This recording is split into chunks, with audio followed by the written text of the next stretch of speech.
सभी भक्तों का स्वागत है। तो आज हम कार्तिक के अंतर्गत आखिरी 5 दिन बचे हैं, अभी तो 4 ही दिन कल से, भीष्म पंचक के आखिरी 4 दिन। तो आज हम भगवान की दो लीलाएं चर्चा करने का प्रयास करेंगे। वैसे तो फल वाली फ्रूट सेलर की लीला चर्चा करनी थी, पर मैंने सोचा कल एकादशी है तो वो लीला कल चर्चा करेंगे। आज हम चर्चा करेंगे भगवान को अन्नप्राशन सेरेमनी किया गया था कृष्ण बलराम का, जो अन्न खिलाते हैं ना पहली बार छोटे बच्चे को, अन्नप्राशन। और फिर भगवान का कान छेदन। भगवान को ऐसे, भगवान कुंडल पहनते थे ना, तो कान में होल बनाना पड़ेगा ना उसका। तो वो दो लीलाएं बड़ी सुंदर लीलाएं हैं, छोटी छोटी ही है। तो अभी आजकल तो जो है अन्नप्राशन सेरेमनी का इतना कोई, मतलब अभी के समय में इतना कोई है नहीं। पर वैदिक काल में तो बहुत था, ऐसे बहुत नहीं, कंपलसरी ही था। अभी ये भी कुछ कुछ लोग करते हैं। पर अभी जो लोग करते हैं वो भी उतना ठीक से नहीं करते। अभी आजकल कैसे होता है अन्नप्राशन सेरेमनी, बच्चे को ले गए किसी साधु महात्मा के पास और खीर या कुछ दे दिया, बोले बच्चे को खिला दो महाराज, हो गया अन्नप्राशन सेरेमनी। ऐसे नहीं होता है। अन्नप्राशन सेरेमनी बहुत बड़ा फेस्टिवल है, पूरे दिन का उत्सव है वो। और उसमें क्या क्या होता है पूरा आएगा। तो कृष्ण का अन्नप्राशन सेरेमनी जो है वो किया गया था जब वो 5 महीने और 21 दिन के हो गए। जनरली 6 महीने में कराते हैं अन्नप्राशन। तो कृष्ण का उम्र जब 5 महीना और 21 दिन का हो गया, तो उस समय पे नंद बाबा ने मुहूर्त निकलवाया। गुरुवार का दिन था, बृहस्पतिवार। तो गुरुवार के दिन सांडिल्य ऋषि ही मेन थे, बाकी उनके साथ उनके पार्टी वाले जो भी वो लोग सब मुहूर्त निकालो, बताए कि भाई शायद माघ मास था। और माघ मास गुरुवार ऐसा कुछ, गुरुवार तो फिक्स था, मास मेरे को आगे पीछे हो गया है। तो गुरुवार के दिन उत्सव तय किया गया कि भाई जो है कृष्ण बलराम का अन्नप्राशन सेरेमनी किया जाएगा।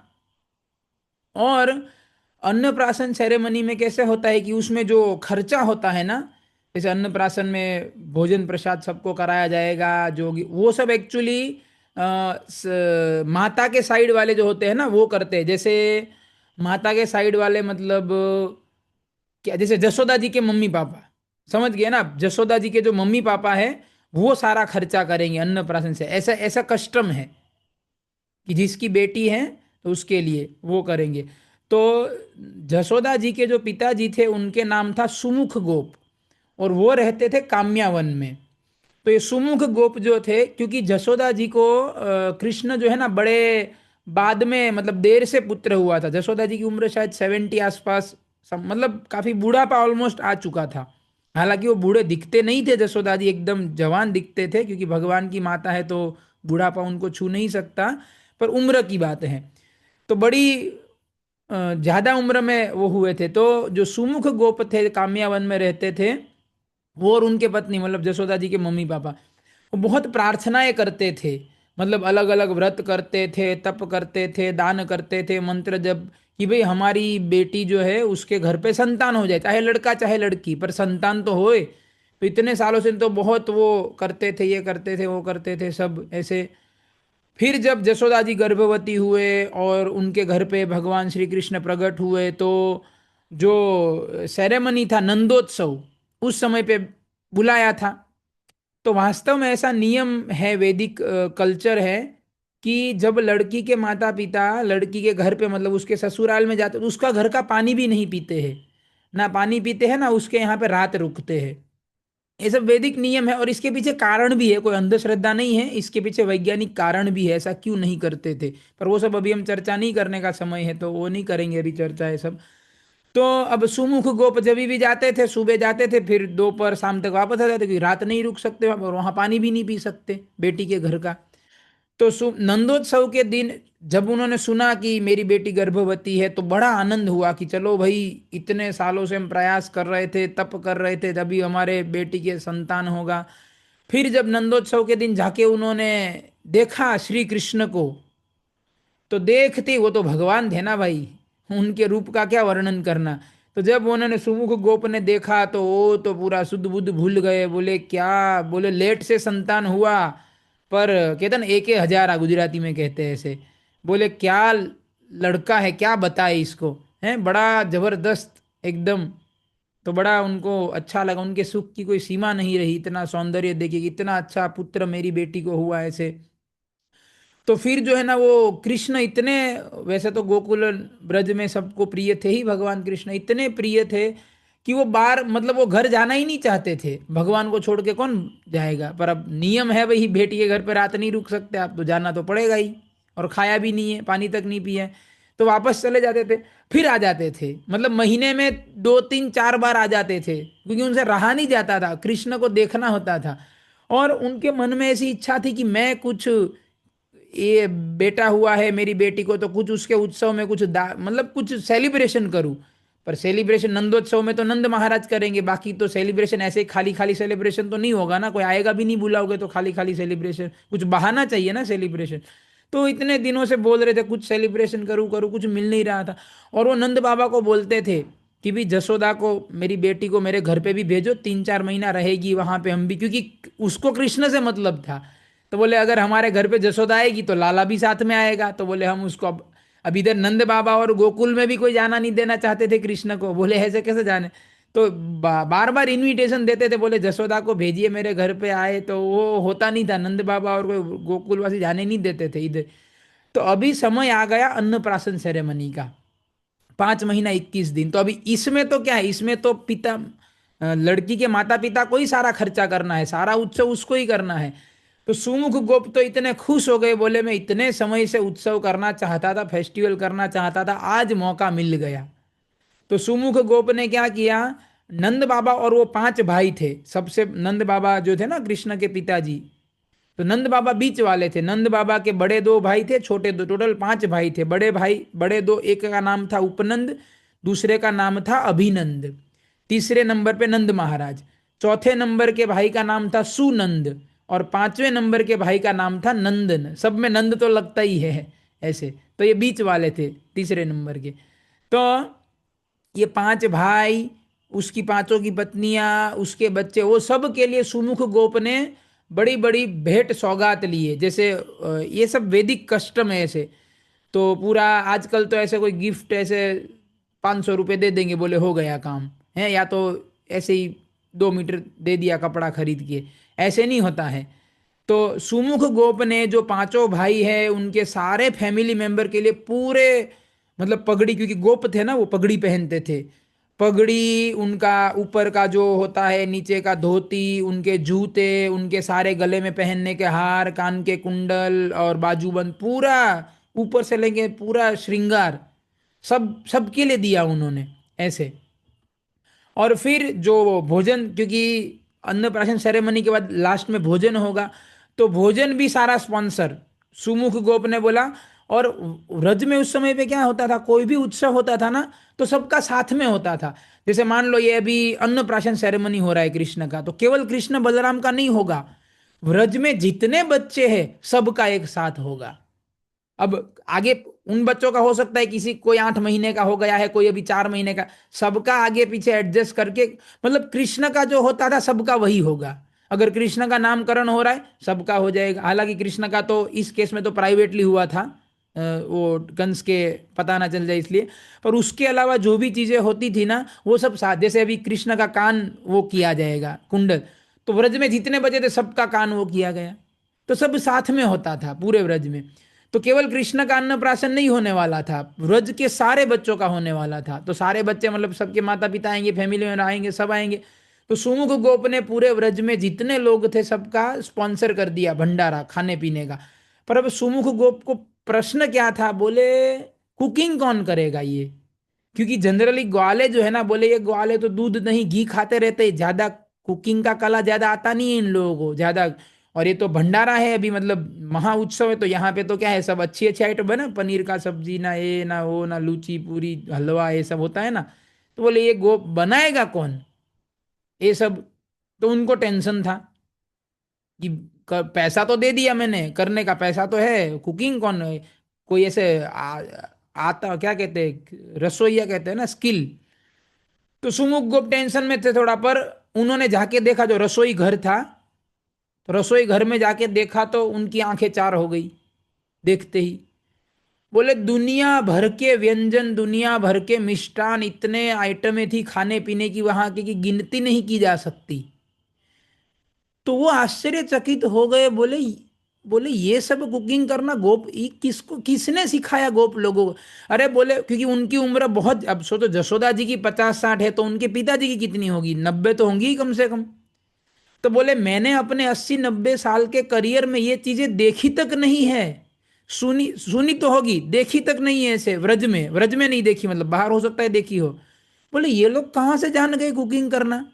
तो वास्तव में क्या था, क्योंकि भगवान प्रकट हुए थे ना, जो गोपी गीत का पहला श्लोक है, जयति ते धिकम जन्मना व्रज शयत श्रयत इंदिरा सस्वदत्त रही। इंदिरा मतलब लक्ष्मी देवी, और सस्वदत्त मतलब बोले जब से व्रज में कृष्ण प्रकट हुए हैं, क्योंकि विष्णु कृष्ण के ही अंश हैं और विष्णु के पत्नी लक्ष्मी जी। तो लक्ष्मी जी बोले ये तो भाई हमारे पति है, ये भले छोटा बच्चा हो, है तो ओरिजिनली हमारे पति है। तो लक्ष्मी जी अपना पूरा, उनका जो उनके साथ सेवक करने होते हैं ना, उनका स्टाफ पूरा, सबको लेके व्रज में आ गए थे, हमेशा हमेशा के लिए शाश्वत रही, व्रज में ही निवास कर दिए लक्ष्मी जी। तो ये सारा कुकिंग जो है ना, लक्ष्मी जी और उनके सेविकाएं वो सब ने की। और अपने लक्ष्मी जी के वेश में नहीं थे, वेश किसका बना लिया था, गोप का, ताकि किसी को पता ना चले। जैसे सारे देवी देवता भी गोप बन के आ जाते थे ना कृष्ण का दर्शन करने, तो लक्ष्मी जी और उनके पार्टी के सारे लोग सारे गोप वेश धारण करके किचन में आ गए थे। और एक से एक बढ़िया आइटम जो वैकुंठ में बनाते हैं लक्ष्मी जी इधर विष्णु के लिए, एक से एक बड़ा सबके लिए बना, इधर पूरे व्रज में जितने लोग हैं ना सबके लिए गिनती करके बना दिए थे कि किसी को कम ना पड़े। तो सुमुख गोप का जो चिंता था, बोले हो गया, चलो काम, भंडारा का व्यवस्था हो गया। अब शुरू हुआ अन्नप्राशन सेरेमनी। तो सांडिल्य आदि ऋषि थे, उन्होंने सही मुहूर्त पे शुरू किया, वाजिन बाजा वगैरह सब बज रहे थे, सब हो रहा था। तो अन्नप्राशन सेरेमनी में कैसे होता है कि खाली ऐसे अभी जैसे करते एक चम्मच खिला दिया, मुंह में अन्न दे दिया, हो गया, ऐसे नहीं होता है। उसमें सबसे पहले 6 प्रकार के जो रस है ना, जैसे कड़वा, मीठा, तीखा, जो 6 रस है, ऐसे मेरे को 6 के 6 नहीं अभी याद आ रहे, पर 6 रस होते हैं। तो वो 6 के 6 रस जो है ना निकाल के सोने और चांदी के बर्तन में रखे जाते हैं। सबसे पहले वो 6 रस टेस्ट करवाए जाते, मतलब उसके मुंह में दिए जाते हैं बच्चे के, और उसके बाद अन्न दिया जाता है, ऐसे होता है। तो 6 के 6 तरीके के रस तैयार किए गए सोना चांदी के बर्तनों में, और जितने बच्चे थे सब के सब आ गए थे, सब, क्योंकि सबका अन्नप्राशन सेरेमनी उसके माता पिता भी। तो नंद बाबा जो है, अब सबसे सीनियर कौन थे बच्चों में, बलराम जी, सबसे उनको सीनियर मुखिया बोला जाता था। तो बलराम जी को नंद बाबा ने अपने राइट साइड पे बिठाया। नंद नंद महाराज पलाठी मार के बैठ गए, क्योंकि वही विधि में बैठेंगे, उनके ही बच्चे हैं दोनों। तो ऐसे बलराम जी वैसे वसुदेव जी के हैं, पर नंद बाबा अपना ही बेटा मानते थे। वास्तव में नंद बाबा सारे बच्चों को अपने ही बेटे मानते थे।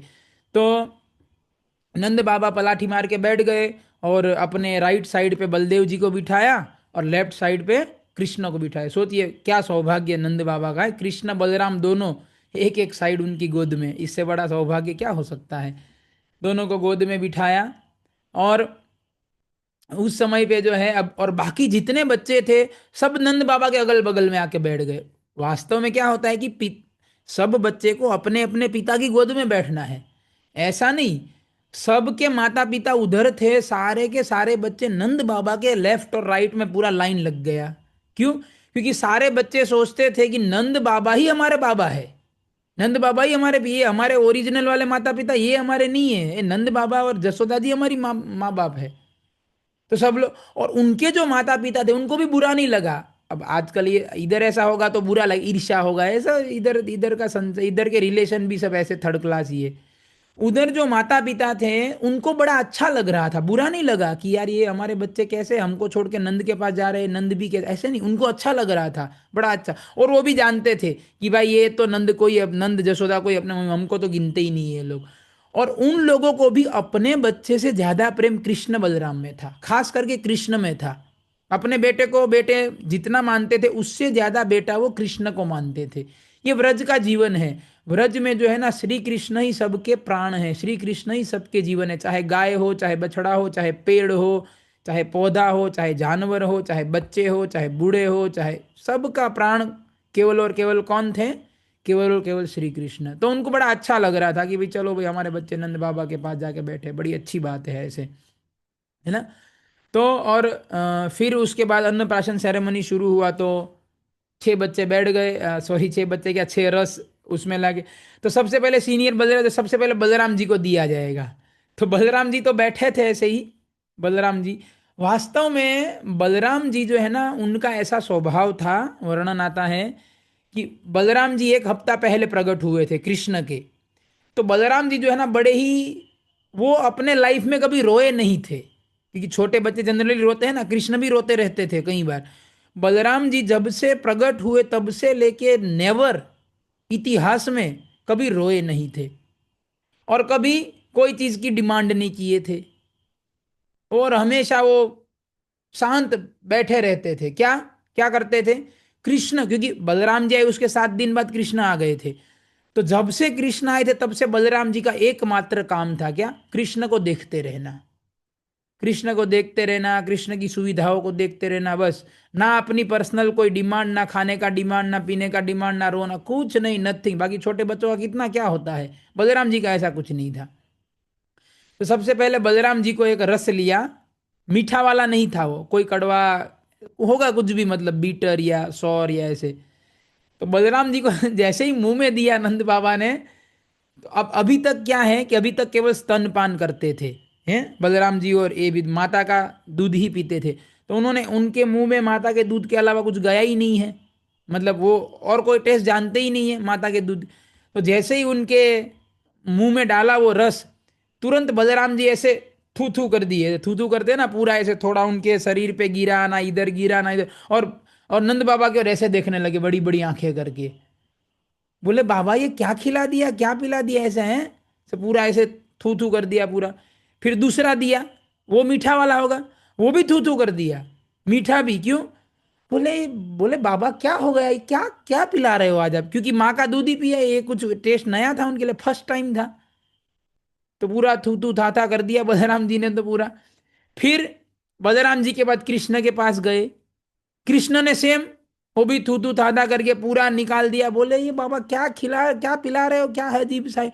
और जितने बच्चे थे सबका सेम हाल, सब जैसे ही पिला रहे थू करके निकाल देते थे। बोले क्या कड़वा, क्या तूरा, क्या मीठा, क्या खिला पिला रहे, किसी को पसंद नहीं आया। और उतने में जो है ना मधुमंगल वहां आ गया।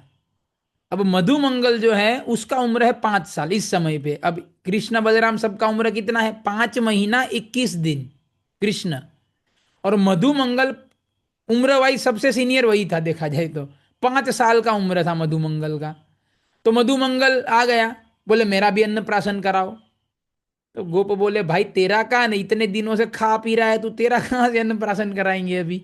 मधुमंगल बोले नहीं, मैं ब्राह्मण हूं, मेरा अन्नप्राशन करा दो। तो सुमुख गोप थे, बोले बेटा तू इधर आ, मेरी गोद में बैठ, मैं तेरा अन्नप्राशन कराता हूँ। तो मधुमंगल सुमुख गोप की गोद में जाके बैठ गया, बोले कराओ। तो मधुमंगल बोला ये 6 रस नहीं चलेंगे, मेरे को लड्डू खिलाओ। है मधुमंगल मतलब लड्डू। छल, एक भजन आता है, छले बले लड्डू खाए श्री मधुमंगल, बगल बजाए आए दे हरि बोलो। मधुमंगल को लड्डू सबसे, बोले मेरा अन्नप्राशन लड्डू से ही होगा। तो तुरंत लड्डू का थाल लाया गया, मधुमंगल को लड्डू खिलाया। और मधुमंगल ने देखा कृष्ण बलराम नहीं खा रहे, सब निकाल दिया बाहर। तो आधा लड्डू खाया और देखा वो भी खड़ा होकर सुमुख गोप की गोद में से उठकर वहां चला गया। अब बलराम जी सब देख रहे थे कि कोई बच्चे नहीं खा रहे, सब थू थू करके फेंक रहे। तो बलराम जी क्या है, वो नंद बाबा को बोले, बोले लाइए, ये जितना आपने रस निकाला ना चाहिए सारा मेरे को दे दीजिए, मैं पी जाऊंगा। क्यों? यार दूसरों को कष्ट दे रहे हो, जो दूसरे बच्चे हैं सब कड़वा लग रहा है ना, अच्छा नहीं लग रहा है ना, सब थूक रहे हैं।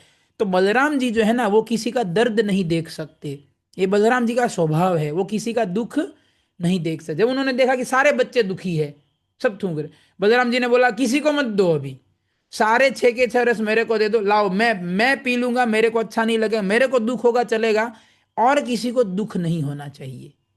ये स्वभाव है बलराम जी का, कितना दयालु करुणा वाला स्वभाव है। तो बलराम जी से हम प्रार्थना करेंगे तो हमारा भी दुख बलराम जी दूर कर देंगे, हैं। और शक्तिशाली है बलराम, बलवान बलवान ऐसे कोई नहीं कि उनके पास सामर्थ्य नहीं है, बलराम जी कुछ भी कर सकते हैं, इतने शक्तिशाली है। तो अन्नप्राशन सेरेमनी इस तरीके से संपन्न हुआ। और फिर संपन्न मतलब एक हिस्सा संपन्न हुआ, अभी सेकंड पार्ट शुरू होगा अन्नप्राशन का। सेकंड पार्ट में क्या होता है, क्योंकि अभी छोटे छोटे बच्चे हैं ना, 5 महीने के 6 महीने के ही बच्चे हैं सारे। तो क्या होता है कि वो बच्चे का नेचर, स्वभाव पता करने के लिए एक विधि किया जाता है। उससे पता चलेगा ये बच्चे का स्वभाव कैसा है, क्योंकि उसका जैसा स्वभाव होगा, जैसी रुचि होगी, उसके हिसाब से उसको एजुकेशन देंगे, ट्रेनिंग देंगे, तो आगे चल के वो अपने लाइफ में ठीक ठीक चीजें कर पाएगा। तो बचपन है ना, सबका एक साइको फिजिकल नेचर होता है बचपन से ही, जो जन्म से मिलता है। और बाकी का बाद में थोड़ा बहुत नेचर व्यक्ति चेंज करता है, ट्रेनिंग लेके, स्किल सीख के वगैरह, पर एक फंडामेंटल नेचर होता है जन्म से। तो वो बच्चे का नेचर 6 महीने के समय में पता किया जाता था कि भाई इसका क्या स्वभाव है। तो इसीलिए जो अलग अलग वस्तुएं होती हैं वो रखी जाती है, ऐसे पूरा मतलब बड़ा, समझ लो ओपन एरिया या जो भी, वहां पे सोना रखा जाता है, चांदी रखा जाता है, पढ़ाई का किताब रखा जाता है, खेती बाड़ी के साधन रखे जाते हैं, गैये चराने के साधन रखे जाते हैं। मतलब 4 वर्ण 4 आश्रम में, ब्राह्मण क्षत्रिय वन्य सन्यासी, ये 4 वर्ण 4 आश्रम, सबके सारे सारे जो मटेरियल है सब एक एक सेक्शन में रखा। इधर ब्राह्मण का सामान, इधर क्षत्रिय का, इधर वैश्य का, इधर शूद्र का, इधर ब्रह्मचारी, इधर गृहस्थ, इधर वानप्रस्थ सन्यासी, और पूरा ऐसे। फिर बच्चे को बोला जाता था जा बेटा इसमें से चुन ले। तो क्या है कि वो बालक का वो कौन सी चीज पसंद करेगा, जो उसका स्वभाव है। ऐसा ही जो अच्छी दिखेगा, क्योंकि हर एक चीजों को अच्छे से सजाया जाता था। जैसे मान लो गैये चराने का सामान रखा गया, तो उसको भी बड़े अच्छे से डेकोरेट करते थे। क्षत्रिय का तीर भाला तलवार, सब चीजें डेकोरेट करते थे, तो सब अच्छा ही दिख रहा था। पर अब बच्चा सब देखेगा, तलवार देखेगा, गाय का रस्सी देखेगा, ब्राह्मण का कमंडल, तो उसको जो उसके संस्कार होंगे पिछले जन्म के या उसके कर्मों, वही वो पसंद। और उससे पता चलेगा अच्छा ये बच्चा क्षत्रिय वाला है, अच्छा ये बच्चा ब्राह्मण वाला है, अच्छा ये बच्चा ब्रह्मचारी वाला है। तो उस हिसाब से फिर उसका ट्रेनिंग होता था। अब आजकल तो क्या है, वो तो ये कला तो किसी को मालूम ही नहीं है। अभी तो जैसे पढ़ाई करते हैं, 12वीं पास करते हैं, तो जैसे अभी इंजीनियरिंग में कैसे एडमिशन लेते हैं, बोले कौन सी लाइन, अरे भैया सबसे पहले कौन सी लाइन भर रही है। अच्छा मैकेनिकल सबसे पहले फुल हो गया, चलो घुसो मैकेनिकल में। अच्छा अभी अभी कंप्यूटर का ट्रेंड एआई, अच्छा कंप्यूटर सबसे पहले फुल हो गया, चलो भाई घुसो कंप्यूटर में। ऐसे नहीं होता है जहाँ फुल होगा घुस गए हैं। अभी मान लो कंप्यूटर अभी डिमांड में है, अब तुम जब 5 साल बाद बाहर निकलोगे पता चला तब सिविल डिमांड में है, तो क्या करोगे तुम, सिविल में घुसोगे क्या फिर से। मूर्ख लोग, मतलब करियर, बुरा मत मानना पर मूर्खता ही है ये। करियर सिलेक्शन कभी ऐसे नहीं होता है क्या ट्रेंडिंग में है। आप देख लिए इतिहास, ट्रेंड हर 5-10 सालों में बदल जाता है। मतलब आप जब मार्केट में आओगे ना 5 साल बाद पढ़ाई करके, तब ट्रेंड बदल गया होगा भाई, क्या तुम करियर सेलेक्ट कर रहे हो। करियर सिलेक्शन करना है तो यहां से सीखिए, जो ये गोप लोग कर रहे हैं। साइको फिजिकल नेचर क्या स्वभाव है, उसके हिसाब से करियर सेलेक्ट करोगे ना। ट्रेंड मार्केट में कुछ भी हो, जैसे मान लो आपका म्यूजिक का स्वभाव है, म्यूजिक, तो अगर आप म्यूजिक के फील्ड में जाओगे ना, ट्रेंड भले कुछ भी हो, आप उस फील्ड में बहुत आगे जाओगे, बहुत, कहते हैं ना, बहुत ज्यादा फेमस भी बनोगे, नाम, मतलब नेम फेम दौलत शोहरत सब आएगा। क्यों, क्योंकि आपका नेचर है वो।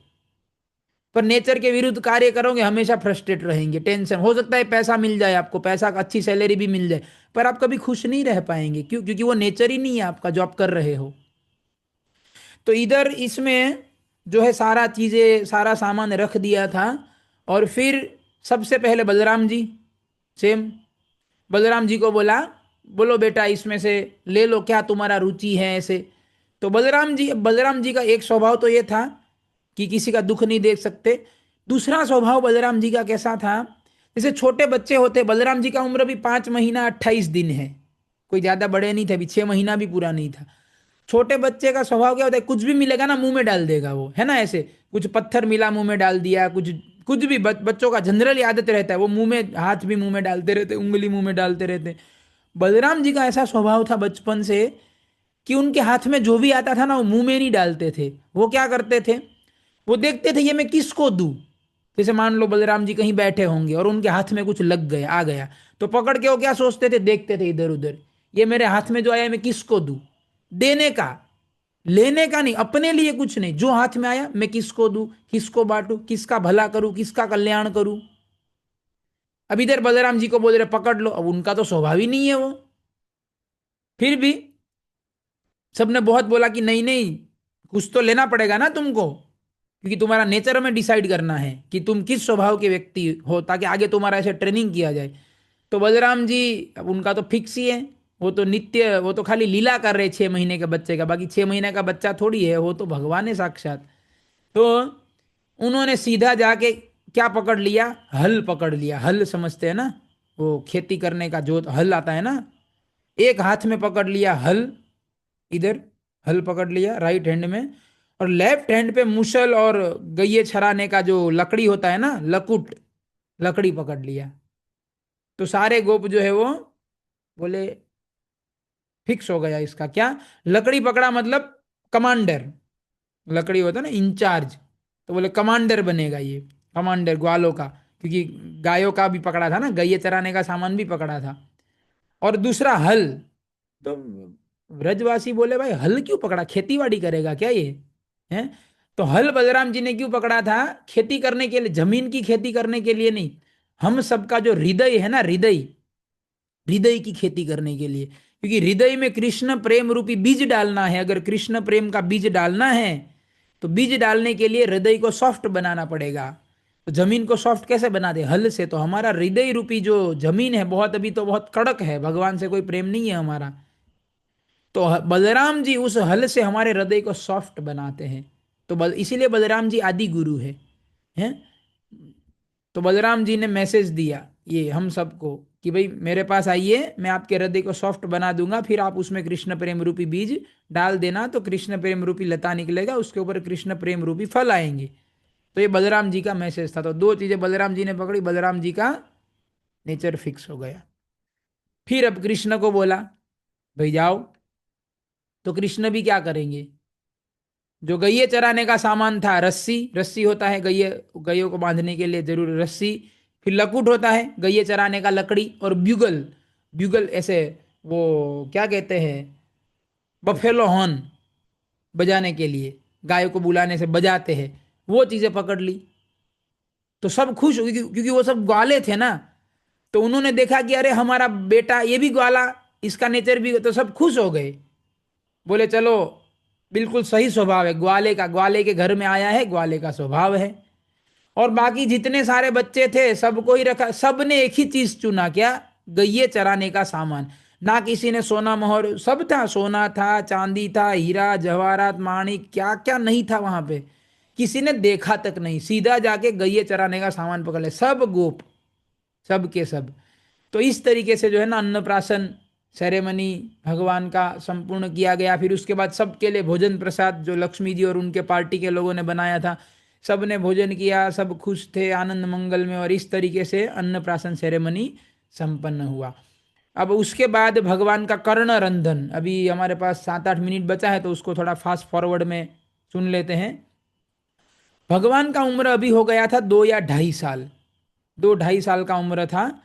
तो जसोदा जी जो है ना, वो अभी जब कृष्ण को गोद में रखते थे, अभी क्योंकि अभी तो 2-2.5 साल के हैं छोटे से, तो गोद में कृष्ण को रखते थे, तो जब गोद में, तो जसोदा जी को इतना प्रेम आता था कृष्ण के ऊपर देख के, तो कृष्ण को बार बार कृष्ण के मुख को चूमते थे वो, इधर चुम्मा कर दिया, इधर से माता चूमती है ना अपने बच्चे को, तो जसोदा जी बहुत चूमती थी कृष्ण के मुख को, क्योंकि इतना सुंदर मुख था उसका, घुंघराले बाल थे और कमल जैसी आंखें थी, और उसमें जसोदा जी अंजन लगाते थे, और सुंदर से एकदम वाइट दंत पंक्ति कम, एकदम वाइट क्लाउड होते हैं ना, फॉर्म, दूध का फॉर्म, ऐसे वाइट कलर के दांत थे, बिंब फल का जैसे होता है एकदम रेडिश, ऐसे भगवान के होठ थे, हैं सुंदर से।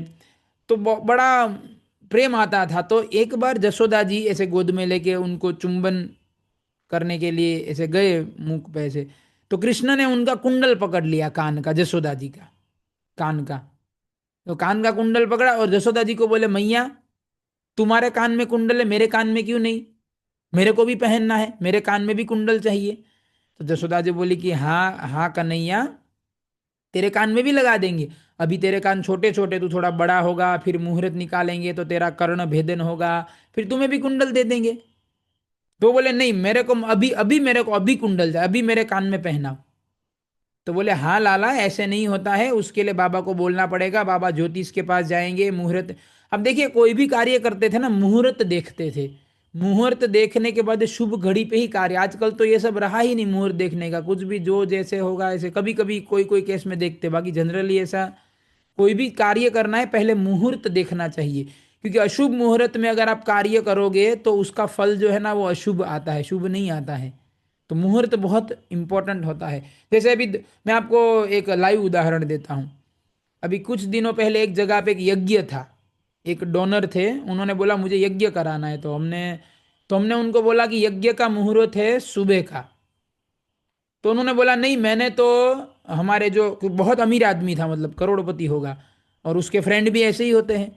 तो बोले मेरे सारे जो हमारे हैं फ्रेंड्स है उसमें सबको मैंने दोपहर का टाइम दिया है। तो अभी बोले उसी समय। तो हमने बोला भाई वो अशुभ मुहूर्त है, उस समय हो ही नहीं सकता। बोले नहीं अभी क्या है, अभी एडजस्ट नहीं हो सकता। तो फिर क्या, हमने तो कर दिया। इतने मूर्ख लोग हैं। बोले मैंने बोल दिया है सबको। अरे बोल दिया है तो बोल दिया, तेरे हिसाब से थोड़ी शास्त्र मुहूर्त चलेंगे। तुमने बोल दिया तो फिर से फोन करो। और बोलने से पहले पूछना चाहिए ना कौन सा। तो सोचो उसने अशुभ मुहूर्त में यज्ञ कराया, क्या फल मिलेगा, जीरो। ऐसे जैसे एक शादी का सीजन आता है, जैसे एनआरआई लोग आते हैं ना दिसंबर में, उनका क्रिसमस का छुट्टी पड़ता है तो विदेश से लोग, तो उस समय कमूरता चल रहा होता है। तो कमूरता में वो लोग शादी कराते हैं। वो ब्राह्मण बोलता है अभी कमूरता चल रहा है, तो क्या बोलते हैं पता है ब्राह्मण को? बोले 10,000 ज्यादा ले लेना, समय सेट करो। अरे ब्राह्मण का बाप का थोड़ी है मुहूर्त कि बामर 10,000 लेके मुहूर्त घुमा देगा। मुहूर्त ब्राह्मण के हिसाब से। सही बोल रहा हूँ। आप देखो एनआरआई लोग जो है ना, ज्यादातर एनआरआई लोग कमूरता में ही शादियां करते हैं, क्योंकि उनका छुट्टी उसी समय पे है। अब कमूरता में शादी करोगे क्या होगा, वो तो डाइवोर्स ही होगा ना आगे चल के। डाइवोर्स नहीं होगा तो झगड़ा होगा, क्योंकि अशुभ समय पे कार्य किया गया है। तो ये मतलब आप देखिए, कृष्ण लीला सुनने के लिए तो है ही, सुनने में तो आनंद आता है, पर कितनी गहरी गहरी शिक्षाएं हैं उसमें। हालांकि ये गोप लोग कभी पढ़ाई करने नहीं गए थे ना, कभी स्कूल कॉलेज गए थे, पर इनको सारा ज्ञान होता था। और आज इतने बड़े बड़े पीएचडी, डबल पीएचडी करने के बाद इतना कॉमन सेंस नहीं रहता है कि मुहूर्त होता है। तो ये ग्वाले थे, गांव में रहने वाले, गाये चराने वाले, गोबर के आगे पीछे होने वाले, पर इनको ज्ञान कहीं आज के डबल डबल पीएचडी से ज्यादा ज्ञान रखा करते थे ये लोग। तो बोले कान्हा ऐसे नहीं होता है, बाबा, अभी बाबा को बोलना पड़ेगा। तो कान्हा बोला अच्छा ठीक है, बाबा को बोलना है ना। तुरंत कन्हैया जसोदा जी की गोद से उतरे और भागे सीधे नंद बाबा के पास। और नंद बाबा की गोद में जाकर, नंद बाबा दाढ़ी रखते थे, दाढ़ी मूछ रखते थे। नंद बाबा का दाढ़ी पकड़ लिया। बोले बाबा बाबा, मेरे कान में कुंडल। जसोदा जी, मैया के कान में कुंडल है, मेरे कान में क्यों नहीं? मेरे को भी कान में कुंडल लगाना है। तो नंद बाबा बोले हाँ बेटा, अभी ज्योतिष से बात करके मुहूर्त निकाल के करा देते हैं। बोले नहीं अभी के अभी, क्योंकि कृष्ण जो है ना बड़े हठी थे, उनको कुछ करना है तो अभी के अभी करना है। तो तुरंत बाबा का हाथ पकड़ा, बोले कहाँ है ज्योतिष, चलो अभी चलो। नंद बाबा को खींच के लेके गए, अभी के अभी मुझे मुहूर्त निकालो, अभी मुझे करना है। अब वो तो कृष्ण क्या है, वो भगवान है, हैं? तो कृष्ण जो चीज जब करना चाहते हैं, सारे मुहूर्त उस समय अपने बेस्ट पोजीशन में हो जाते हैं। हैं? जैसे कृष्ण को गैया चरानी थी, सप्तमी के दिन कृष्ण बोले मैं कल से गैया चराऊंगा। तो जितने मुहूर्त थे ना, अगले दिन अपनी बेस्ट पोजीशन में हो गए। जबकि अष्टमी इतना बेस्ट नहीं, नवमी जो है ना, महानवमी, वो बेस्ट होता है। पर कृष्ण बोले मेरे को अष्टमी। तो सारे मुहूर्त अपना आगे पीछे करके बेस्ट क्यों? क्योंकि मुहूर्त सारे गुलाम हैं कृष्ण के, हैं? कृष्ण कंट्रोलर है सबके। तो मुहूर्त तो राह देख के बैठे हो कि भगवान कब हमको आदेश दे, कौन सा हमें सेट करना है। तो अभी कृष्ण बोले अभी कान, मेरे को कान रंद करवाना है। सारे मुहूर्त सेट हो गए तुरंत उसकी बेस्ट पोजीशन में अपनी अपनी। तो ज्योतिष के, वो ज्योतिष लोग भी राह ही देखते थे कब कान्हा आए हमें मुहूर्त निकालने के लिए बोल। तो ज्योतिष लोग कान्हा को पूछते थे अच्छा कब कराना है, तो कान्हा बोलेगा कल। ज्योतिष बोले हाँ वही कल, कल ही सबसे बेस्ट मुहूर्त है, कितने बजे? कान्हा बोलेगा 10 बजे। बोले हाँ 10 बजे ही सबसे बेस्ट है। कन्हैया जो बोले वो लोग वो सिक्का मार देते सीधा। पर उस कन्हैया के केस में क्यों चलता था? क्योंकि कृष्ण भगवान है, वो चाहे ऐसे मुहूर्त आगे पीछे कर सकते थे। हम भगवान नहीं है कि हम चाहे ऐसे मुहूर्त आगे पीछे करा लेंगे। तो ज्योतिषी ने बोला हाँ हाँ कान्हा, बस अभी कल ही बेस्ट, सबसे बेस्ट टाइम है, करा देते हैं। तो कान्हा बाबा को बोले वो बाबा करते हो गया। तो वहां पे जो सबसे पहले सोनार को बुलाया गया, जो सोना होता है ना, तो उसमें जो कान में होल बनाएंगे ना, तो चांदी की सुई बनाई जाती है, चांदी की होती है वो सुई, प्योर चांदी। तो वो सोनार ने जो है ना प्योर चांदी की सुइयां बनाई। कितनी बनाई? हजारों। क्यों? क्योंकि कृष्ण का अकेले का नहीं होगा ना। कृष्ण बलराम और उसके हजारों हजारों नहीं लाखों की संख्या में फ्रेंड थे भगवान के, सबका एक साथ होगा। तो सबके लिए पर्सनल सुई, ऐसा नहीं कि एक सुई से सबका करेंगे, नहीं, सब हर एक बच्चे के लिए एक सुई, सारी सुइयां उसने बना दी। और फिर जो है ना वैद्य को बुलाया जाता है, क्योंकि वही तो छेद करेगा ना, वैद्य। तो वैद्य में अब सारे देवी देवता जो है ना वो तो इधर आ जाते थे कृष्ण लीला में कुछ भी बन के। अब जो अश्विनी कुमार है, देवताओं के वैद्य जो है अश्विनी कुमार, वो दोनों देवताओं की सभा से भी तड़ी पार किए गए थे, क्योंकि देवता लोग तो बीमार पड़ते ही नहीं, अमृत पीते सोमरस, वो क्या बीमार पड़ेंगे देवता। तो अश्विनी कुमार डॉक्टर है, तो कोई देवता आता ही नहीं था, तो देवता बीमार पड़ते ही नहीं कभी। तो अश्विनी कुमार को बड़ा ऐसे रिजेक्टेड फील होता था कि यार हम कुछ काम के नहीं, और हम भगवान, तो भगवान को बोलते थे प्रभु हमें भी कुछ मौका दे दो सेवा का। तो वास्तव में कान जो रंधन था भगवान का, वो अश्विनी कुमार के ऊपर कृपा करने के लिए ही एक कारण था। तो अश्विनी कुमार बोले हाँ वैद्य वैद्य वैद्य चाहिए नंद भाई। अश्विनी कुमार दोनों दो भाई है वो अश्विनी कुमार, दोनों भाई पहुंच गए नंद बाबा के पास वेश पलटा करके, क्या वैद्य बन के। तो नंद बाबा बोले अरे बोले सबसे बेस्ट, और वास्तव में सबसे बेस्ट वैद्य वही है, हैं पूरे संसार के। अश्विनी कुमार बोले हाँ हम वैद्य हम करा देंगे। तो उन दोनों को अपॉइंट किया गया, दोनों आ गए मुहूर्त। अब क्या होता है, कान रंधन करने से पहले इधर जो है ना मार्किंग किए जा, मतलब एक औषधि लगाया जाता है थोड़ा ऐसे, तुरंत ऐसे सीधा नहीं किया जाता है, तो दोनों इधर रेड कलर के मार्क बनाए जाते हैं। तो कृष्ण और बलराम उन दोनों के ऐसे अगले दिन पे शायद वो किए जाते हैं रेड मार्क्स, तो सबके दोनों कानों पे बना दिए गए। फिर रंधन करने का समय आ गया। अब जो है ना जब समय आया तो अब जो छोटे बच्चे थे उनको तो कुछ पता नहीं, वो तो सब बोल रहे थे देखना मैं इससे बड़ा कुंडल पहनूंगा, देखो मैं वो वाला पहनूंगा, मैं उस डिजाइन। वो छोटे बच्चे का तो क्या है, सब सब 2-2.5 साल उम्र के थे। तो सब वो तो खुश थे मजे में कि मैं इसके बाद उसका पहनूंगा, ऐसे बोले तेरे से बढ़िया मेरा लगेगा, देखने तेरे से बढ़िया वाला कुंडल में ला के लाऊंगा, ये करूंगा वो करूंगा। उनको पता नहीं था सुई घुसाएंगे ना बड़ा दर्द होगा, वो तो सोच ही नहीं रहे थे वो लोग। वो तो आगे का सोच रहे थे, बाद में क्या हम पहनेंगे करेंगे। पर ब्रजवासियों को पता था कि हालत खराब होने वाली है सबकी जब सुई जाएगा कान में। तो सब लोगों ने क्या किया था, जो बड़े बड़े बड़े गोप गोपी है, सबने व्यवस्था कर लिया था। बच्चे का ध्यान भटकाते हैं ना बच्चे का, जैसे बच्चा रो रहा है तो देखो उधर, देख उधर चींटी की माँ मर गई, अरे देखो तोता क्या कर रहा है, देखो चूहा क्या कर रहा है, ऐसे करते हैं ना बच्चे का ध्यान ऐसे भटकाने के लिए, ताकि वो रो दुख भूल जाए। तो ब्रजवासियों ने सारे खिलौने ला दिए थे, ये ला दिया था, ताकि जब कान में डालेंगे सुई वो रोएगा तो खिलौना दिखाएंगे, देख तोता है, देख गाय है, देखिए बछड़ा है, देखिए क्या है। तो सारा सामान जुटा के सबके माता पिता पूरा गोद में लेके बैठे थे, सारा सामान, रोएगा तो तुरंत उसका मन भटकाने के लिए स्टैंड बाय मोड पर सारा ऐसे। अब जो है ना सबसे पहले बलराम जी, हर चीज में बलराम जी से ही शुरुआत होता था, क्योंकि वही सबसे मुख्य है, सीनियर। तो बलराम जी का जो है ना कान रंधन, अब अश्विनी कुमार के हाथ भी कांप रहे थे। बोले ये तो साधारण ये तो स्वयं भगवान है, ये कृष्ण बलराम ये दोनों तो हैं, इसके कान हम कैसे। और तो उन्होंने शिव जी को प्रार्थना किया अश्विनी कुमारों ने। बोले शिव जी हमारा हृदय जो है ना थोड़ा पत्थर जैसा थोड़ा मजबूत कर दीजिए, ताकि हमारा हृदय, क्योंकि सोचो अगर ऑपरेशन करते समय अगर ऑपरेशन डॉक्टर डर जाएगा तो ऑपरेशन कैसे होगा। डॉक्टर तो नीडर होना चाहिए ना, तभी तो ऑपरेशन होगा। तो अश्विनी कुमार ने शिव जी को बोला, बोले शिव जी, चंद्रमौली नाम से संबोधित किया, शिव जी चंद्र रखते हैं ना अपने सिर में। बोले थोड़ा हृदय कठोर कर दीजिए हमारा, तो हम ये दोनों का कर दे ऐसे। तो बलराम जी का तो क्या था बताया ना, ना जीवन में कभी रोए थे ना कभी बलराम जी का तो कहा, बलराम जी तो कोई फर्क नहीं पड़ा, हो गया। बलराम जी का कर दिया कान रंधन। और उसके कान रंधन करने हैं तो उसमें धागा डालते हैं और तेल और हल्दी लगाते हैं और कुछ ऐसे औषधि ऐसे लगा देते हैं, ताकि बाद में कुछ नेगेटिव रिएक्शन ना आए उसके, या ऐसे ऐसे। तो धागा डाल के तेल और हल्दी लगा दिया, हो गया। बलराम जी तो पता भी नहीं चला कैसे हो गया बलराम। अब बारी आई दूसरे नंबर पे कृष्ण की। अब जितने ब्रजवासी थे सबका वन पॉइंटेड अटेंशन किसके ऊपर था, कृष्ण के ऊपर।